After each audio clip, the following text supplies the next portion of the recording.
They say no one is beyond salvation. But just how far does no one cover? Find out when we look at Between Heaven and Hell on this week's Indy Christian Review.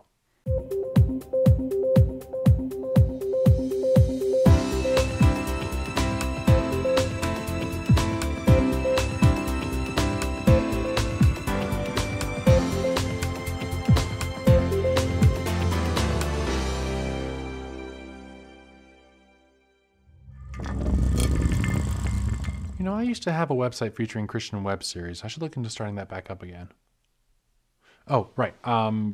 Yay, web series!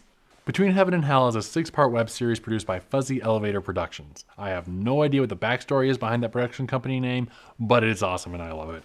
It's about a man named Alexander. But is he really a man or is he something more? Am I a man or am I a muppet? Am I a muppet? As the show opens, Alex is standing around minding his own business when a little girl comes bursting into his lonely road while being chased by a car. We come to find out that Alex is indeed a fallen angel, but he's recently been cast out of the ranks of demons, so now he finds himself between sides in the war between heaven and hell. See where the title comes into play now? Alex is informed by an angel that the little girl and her family have been targeted by the enemy because they could become powerful workers in the kingdom. So now Alex must make a decision. Stay neutral and let them destroy the family, or finally choose a side. Like The Watchers, which I looked at a few weeks ago, this is another what-if story that deals with spiritual warfare. But where The Watchers was more about subtlety and deception, Between Heaven and Hell is just all-out war. It also presents an interesting theological scenario. Is it possible for a fallen angel to find salvation? I don't know if the Bible really says one way or the other, so it's a fun concept to play with in fiction. Now, while the story is interesting, the show does suffer from some low-budget production flaws. The camera work is pretty creative, but the production design really needed some work, and the visual effects run the gamut from pretty bad to decent. For instance, when the demons attack, they're quite clearly college kids in face paint, black hoodies, and blue jeans. If you suspend disbelief, you can kind of imagine what it would have looked like if they had a decent budget for effects and stuff for the fight scenes. So if you use your imagination, you can let yourself be a lot more impressed.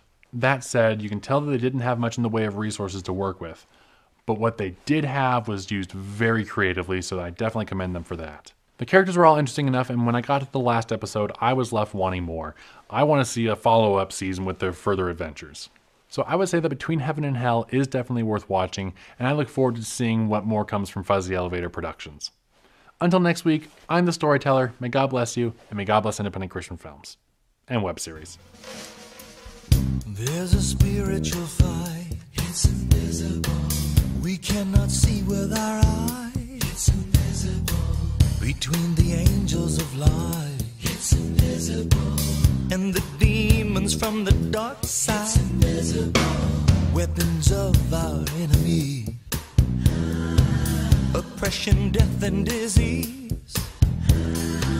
There's power if you believe, but you gotta fight on your knees.